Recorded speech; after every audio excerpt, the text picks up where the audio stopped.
বাংলাদেশের উপকূলের দিকে ধেয়ে আসছে ঘূর্ণিঝড় রিমাল। এটি আরও শক্তিশালী হয়ে প্রবল ঘূর্ণিঝড়ে পরিণত হয়েছে। প্রবল ঘূর্ণিঝড়টি বাংলাদেশের খুলনা ও বরিশাল উপকূলের দিকে এগিয়ে আসছে। এদিকে মোংলা ও পায়রা সমুদ্র বন্দরকে 10 নম্বর মহাবিপদ সংকেত এবং চট্টগ্রাম ও কক্সবাজার সমুদ্র বন্দরকে 9 নম্বর মহাবিপদ সংকেত দেখাতে বলেছে আবহাওয়া দপ্তর। এর প্রভাবে উপকূলের জেলা বাগেরহাটে থেমে থেমে বৃষ্টি ও দমকা হাওয়া বইছে। আকাশ মেঘাচ্ছন্ন রয়েছে। এমন আবহাওয়ায় উপকূলবাসীর মধ্যে এক ধরনের ভীতি কাজ করছে। দুর্যোগপূর্ণ আবহাওয়ার ভিতর মোংলায় একটি ট্রলার ডুবির ঘটনা ঘটেছে।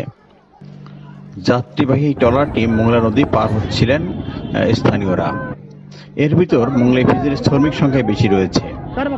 তবে এখনো পর্যন্ত কোনো হতাহতের খবর পাওয়া যায়নি। ধারণা করা হচ্ছে সব যাত্রীরা সাঁতরিয়ে তীরে উঠতে সমর্থ হয়েছে।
সবাই